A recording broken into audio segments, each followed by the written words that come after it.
All right. Good morning, Chair Postman, Member Garrett, staff. The lobby is open and the recording has begun. Thank you. Good morning, everybody. We will convene the March 15th, 2022 Board Caucus meeting for the Liquor and Cannabis Board. Our first item is approval of minutes from our March 8th, 2022 meeting. Motion to approve. I move approval of the March 8th, 2022 Board Caucus minutes. Great, and I'll second, and then that is approved. We will move to board meeting prep and a rules update and turn it over, as always, to Kathy Hoffman, the Policy and Rules Manager. Good morning. Good morning, Chair Postman and Board Member Garrett. Not a lot to share in terms of updates since last week, although there are, not related to, a 102, 103, those kinds of things, but there are two sort of informational updates I wanted to provide. So the first is with respect to the listen and learn session that's been scheduled for conceptual draft rules around our social equity program. So that messaging went out yesterday with a copy of the conceptual draft rules, agenda, all those other things. We're going to share those out during the Social Equity Task Force meeting as well this coming Thursday. There's a licensing meeting at 4 p.m. So we're going to share that out as well. And then I'll also just be sending out invitation to some of the legislators that are interested in our work, and then to other community members as well directly. So just wanted to provide an update on that. And then secondly, our policy statement with respect to implementing our quality control rules. So providing that sort of phase-in period for retail sell down and then phase-in for processors and producers. Our draft policy statement went out to industry stakeholders and associations last Thursday. So that was March 10th. And we're providing a 2-week turnaround on that. So 2-week review and respond back to us by close of business on March 24th. That gives us enough time to review feedback, determine whether or not we're going to incorporate any of that into the actual policy statement so that we can file the policy statement. At this point, my thinking is we can file it a few days ahead of time so that, but with an effective date that coincides with the rule effective date, because we can't put the policy statement ahead of time. We can't make it effective before the rules become effective, because the language that makes that policy statement possible doesn't become effective until April 2nd. So we can coordinate all of that, but just wanted to make you aware of that as well. So any questions on that before I kick it over to Audrey for her? Okay. Thank you. Thank you. So kicking it over to Audrey for prep for tomorrow. Thank you. Great. Good morning. And good morning, Chair Postman. Morning, Board Member Garrett. So tomorrow I'll be requesting approval to file a CR 102 rule proposal related to axe throwing at liquor license premises. So just some brief background.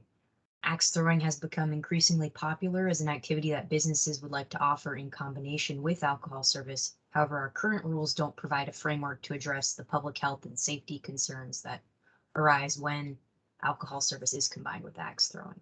So this CR 102 rule proposal was developed through a collaborative rule development process that considered input from public health and prevention groups, axe throwing businesses, liquor licensees, and other interested members of the public. A listen and learn session was held on February 3rd to gather feedback and suggestions for revisions to conceptual draft rules. At a peak, there were 65 individuals in attendance. The feedback we received is provided as an attachment to the CR 102 memo, and the memo also describes how this feedback was incorporated into the proposed rules. For example, the rule proposal adds a definition for barriers in response to some of the feedback we heard. So just in brief summary, the proposed rules would require licensees that offer axe throwing to create a safety operating plan that includes 2 main components. So 1, protocols for monitoring patron intoxication and consumption of alcohol, and 2, a floor plan designating consumption areas where alcohol is allowed and identifying axe throwing areas where alcohol is not allowed. The proposed rules would require these axe throwing areas to have barriers to keep them separate from the designated alcohol consumption areas and to prevent axes from traveling outside of those areas. The proposed rules do not require that businesses use specific methods or materials to comply with these requirements. Proposed rules also outline how to request a change in a safety operating plan and include a reference to penalties for noncompliance. The CR 102 form also includes estimated cost of compliance information to meet Regulatory Fairness Act requirements, and the agency does not anticipate that the rule proposal will impose more than minor costs on businesses, as that term is defined in the Regulatory Fairness Act.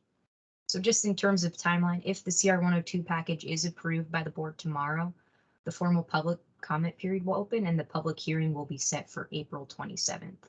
After that public hearing, if no substantive changes need to be made to the proposed rules, the CR 103 and final rules could be filed on May 11th at the earliest, which would mean the rules would go into effect 31 days later on June 11th.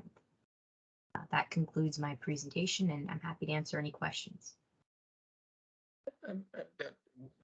So, and you and I talked about this, I think it was last week. So a couple of follow-ups from that. One, the rules would be different than what the board approved as a settlement for one operator about a year ago, right? Because that, as I recall, though I had just gotten here, was much more specific as to what that plan was. Is my recollection right? Correct. Yeah, the safety, the operating plan that specific business had in the settlement agreement is tailored to them. They came up with the parameters and they're working with licensing, and the proposed rules are much more general. They don't go into the details the way that settlement plan did. And what's the thinking about that? If we came up with that as sort of, the ideal safety thing, why wouldn't we just expand that to anybody else and say, well, if you do want to get into the business, here's what we developed? Right. So the thinking was that the general rules would provide more flexibility for different business types rather than just the an axe throwing business that is trying to add alcohol versus maybe a restaurant that is going to be adding axe throwing. And so this will provide flexibility, but still keep those public health and safety parameters there. Right. Okay.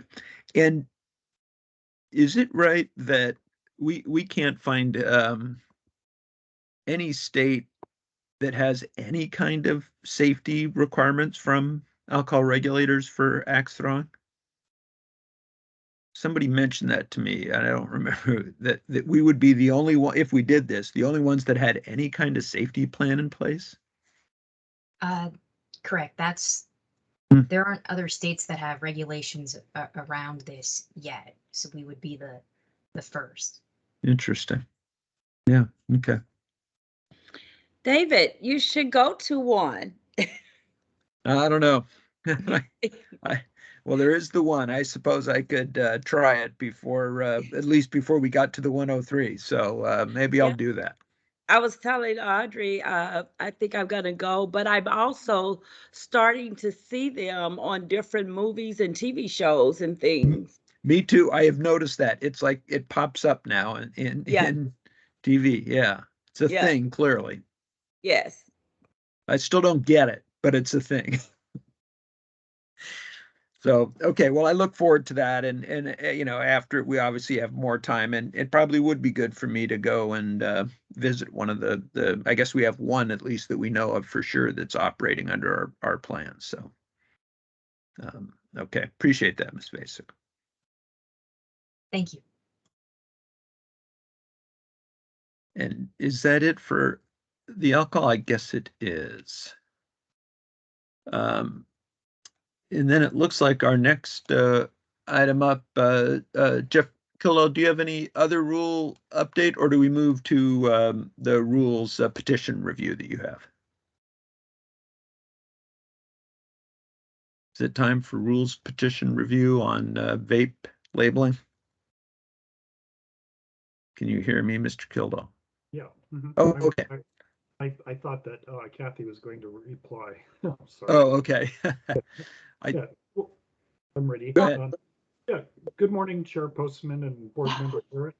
Thank you for the opportunity to be here today to present staff recommendation on a rule petition concerning labeling requirements for cannabis vaping cartridges. To provide some background, the board received this rule petition on January 18th, 2022 from Philip Reamer. In the petition, Mr. Reamer states that he is requesting a new rule to require the labeling of individual vaping cartridges independent of the outside packaging labels. Mr. Reamer proposes these labels should identify the cartridges as either sativa or indica.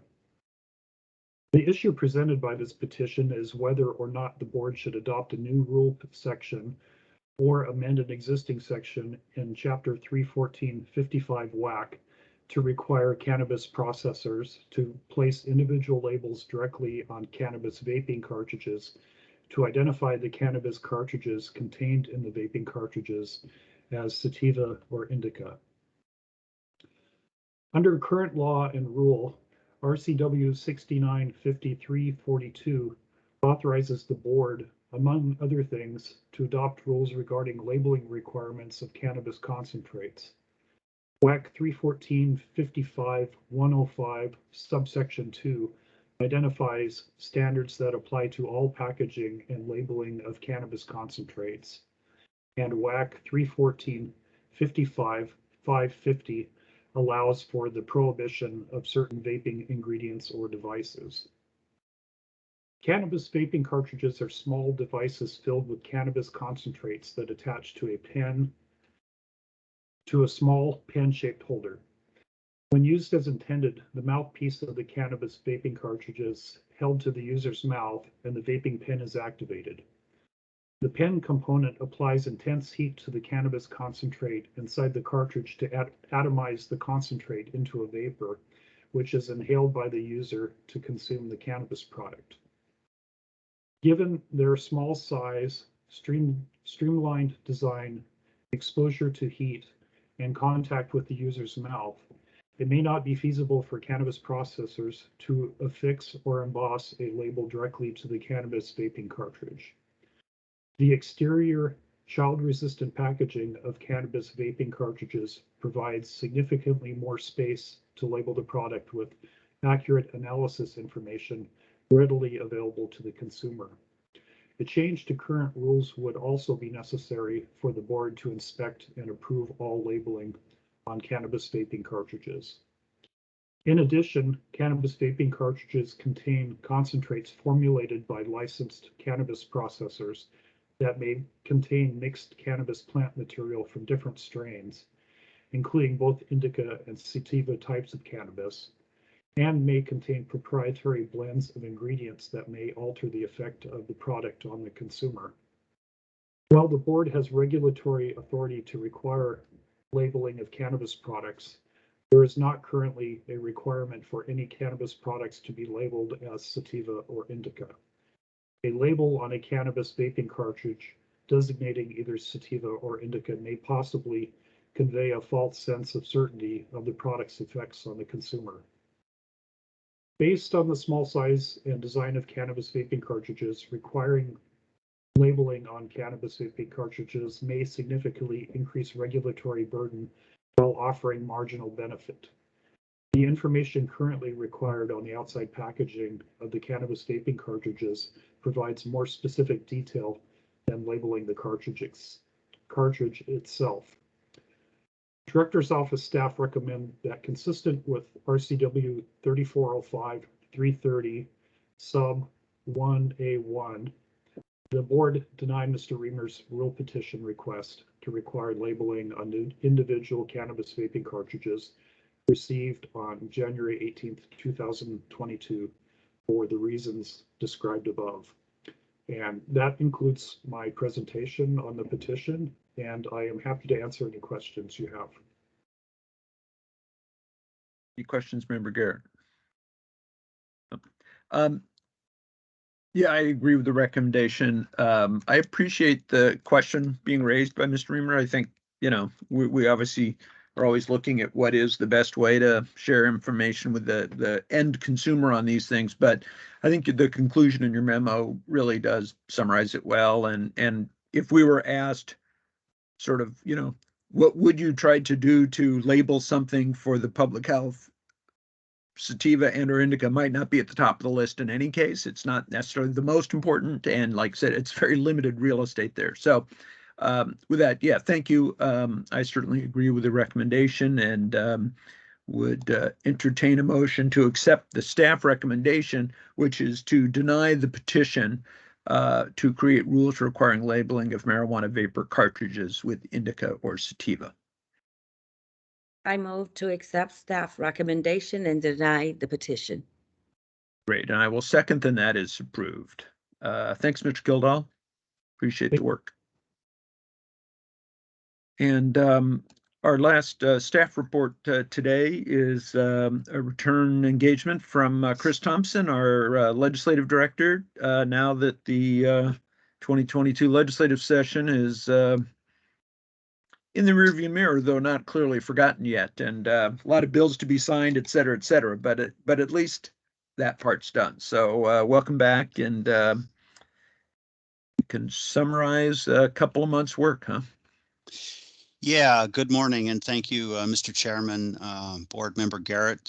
Good to see you again this morning. The session is largely in the rearview mirror for us. It's on the front burner in the governor's office, of course, for that 20-day window to act on legislation.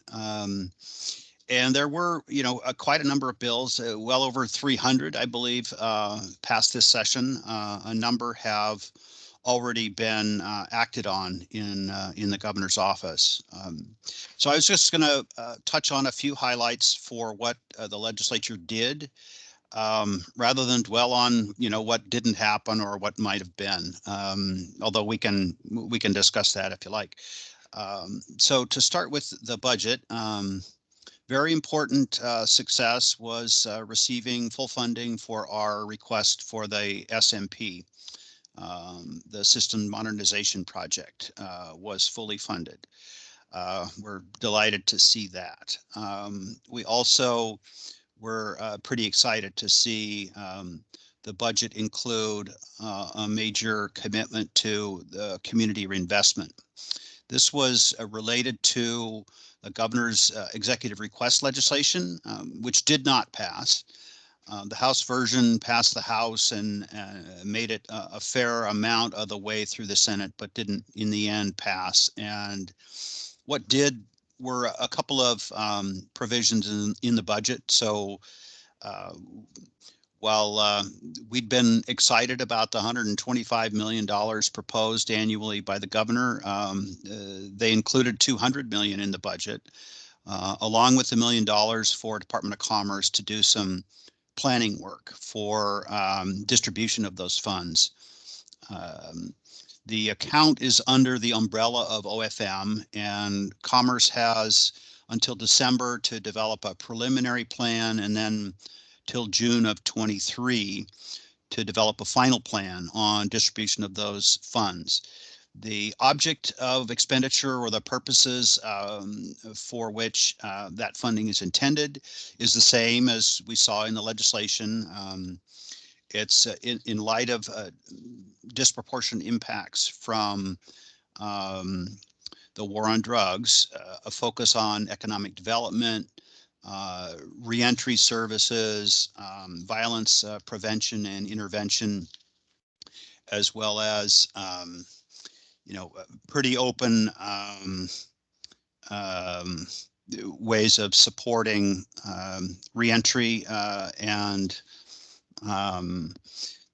I'm not certain exactly what date these funds might become available. It's for Commerce to develop this plan, but the LCB did strongly support this effort by the governor, and the budget does take a major step forward in down the road that was laid out by the governor with his executive request legislation.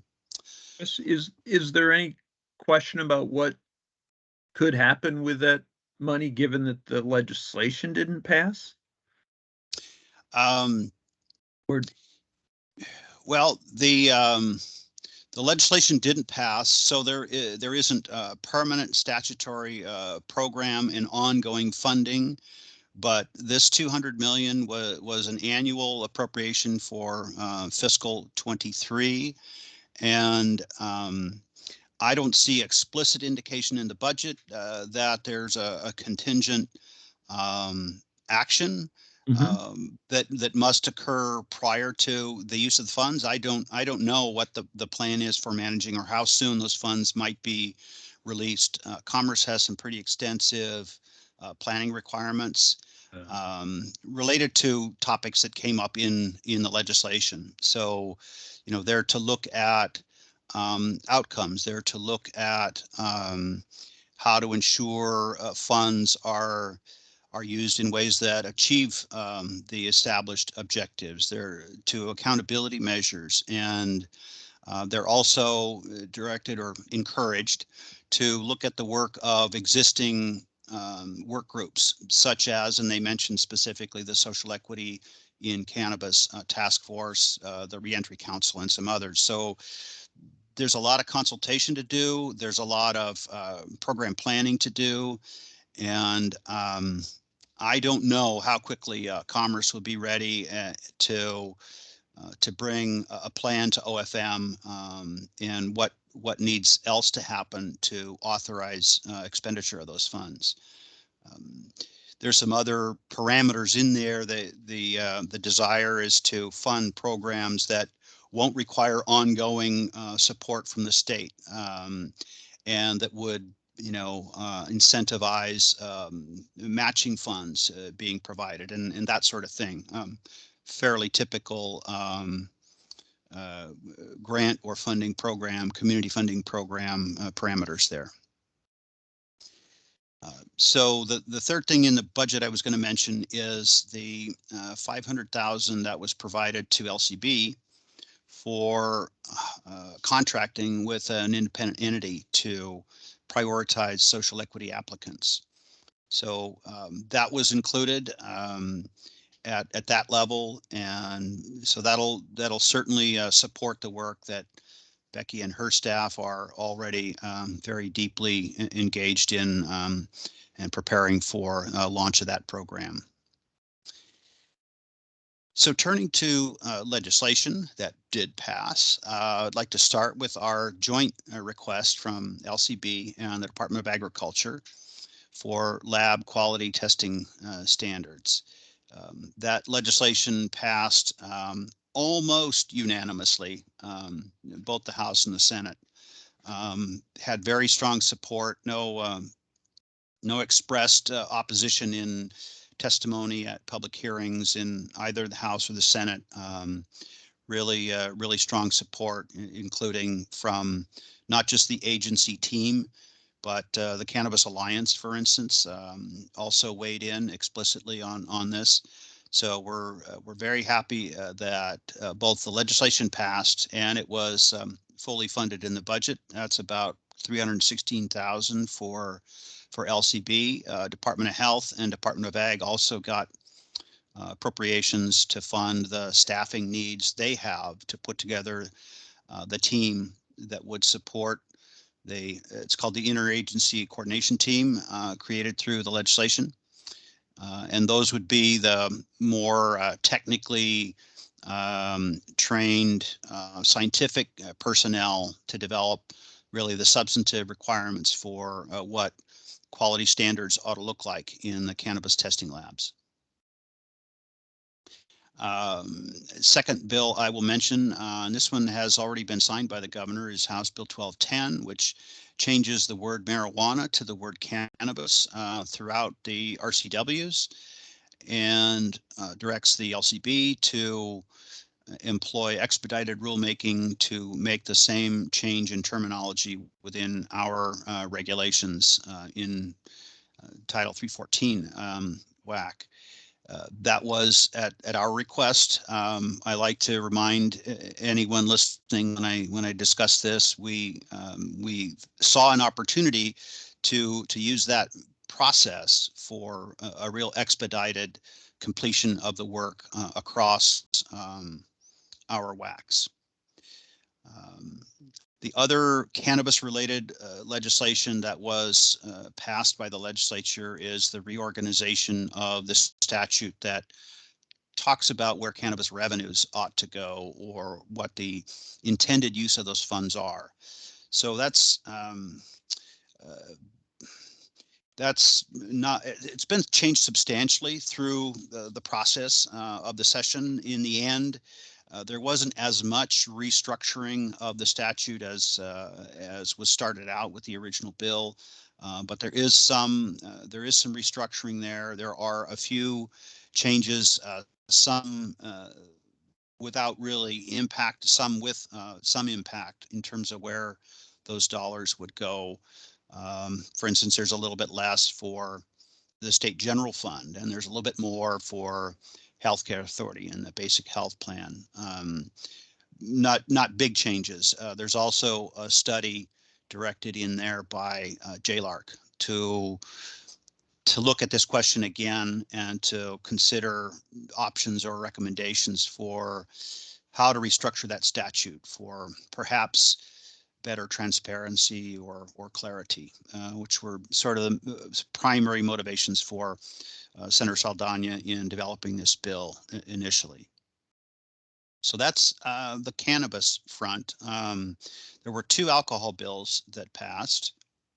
One is by Senator King, Senate Bill 5940, which allows our industry members, licensees, such as, for instance, distillers, to get into the business of providing by contract bottling and packaging services to other industry members. So, you know, if our licensees have invested in a big way in equipment for bottling, for instance, and can offer that service to other industry members, that might save the other member from having to make that capital investment. It might, you know, open up good new lines of business for licensees. So that was pretty strongly supported and approved in the legislature. The other bill was House Bill 1359. This bill reduces by half the license or license renewal fee for specified alcohol licensees.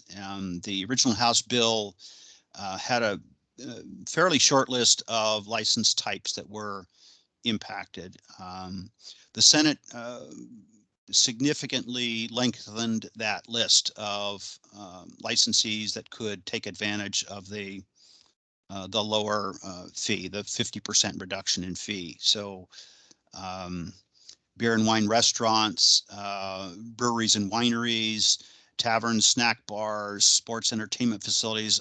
These are just some examples. It was a long list of license types that were added in the Senate.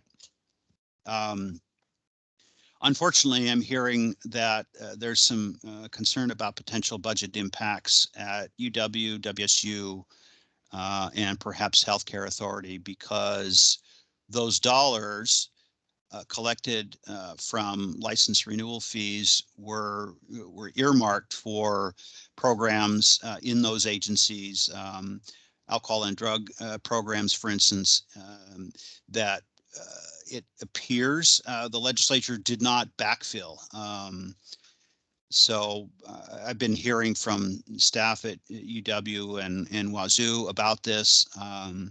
Our staff, I'm told, had alerted those agencies when we saw this change come up in the legislation. It was in Ways and Means Committee, but it was very late in the session. And I'm assuming this wasn't a deliberate decision or intent of the legislature, but just something that got slipped through the cracks in the scramble toward in the home stretch to finish the session, that this item didn't get addressed. And because it was such an expansion of license types, you know, I don't know how many licenses that amounts to, but there is some concern at those agencies, as I mentioned, and unfortunately, I don't think there's anything the LCB is in a position to do, as you know, we can't appropriate funds that would would have to be the legislature appropriating those funds. And so don't know yet what those impacts might be, but I think that's an unintended consequence of extending the scope of that license fee reduction. So those are kind of the highlights. Clearly, you know, this conversation isn't really complete without mentioning a couple of disappointments that we had this session.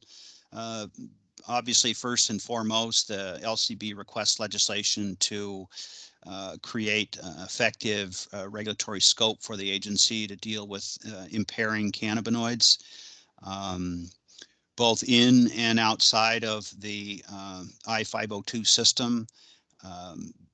You know, the board knows, I think, pretty well the many twists and turns of this effort through the session. The House version was held up on the floor of the House with 15 amendments as time was running short. Over in the Senate, there were a number of strong supporters of this effort, but also, you know, the late stage of the session, that last bill, that last effort wasn't even introduced until the last day of February. So there was very little time to connect with members, to make sure they understood the necessity and the urgency of the legislation, as well as why some alternative proposals were not adequate to achieving even more limited objectives that some sought to achieve. So that was certainly a disappointment. The social equity legislation also did not pass. We'd been very involved in, engaged in efforts to expand the social equity program led by Representative Wicks. There were several things that would have expanded or facilitated implementation of that program that sadly we didn't get approval for. So we will proceed with the program that is authorized under the legislation originally requested by LCB. House Bill 2870 does give us something to work with, and hopefully an opportunity to move toward implementation and demonstrate some success at the approach that we have and will develop further as we get deeper into the rulemaking process and consult with stakeholders. So we're very excited about that, even though we're also disappointed that some of the improvements didn't make it through the process. How about if I stop there and see if you have questions or anything else you want to address, other topics or legislation? The only other, and I don't want to dwell on the disappointments, but the other things that I know we tried to help with and were unable and was disappointing was the Cannabis Commission, excise tax exemption for medical users. I thought both of those were, I was surprised there was controversy around them really at this point. I felt going in, but I think those are things we can continue to work with stakeholders on between now and next session. Make it maybe shine a little more light on them. But it is what it is, and we appreciate the work you did. You were in some tough spots there, Chris, and appreciate your cool head through that. And I think we talked about this last week, but when we all have a chance to take a breath and clear our heads a little bit internally, we should start having some conversations about what we do now and how to do it better. And some of that's within our power and some of it's clearly not, was the other thing we learned. So I think we'll have plenty to talk about, but we also, you start looking at the timelines that we're going to be under to develop budget requests and legislation for next session. There's not a lot of downtime. So no, it's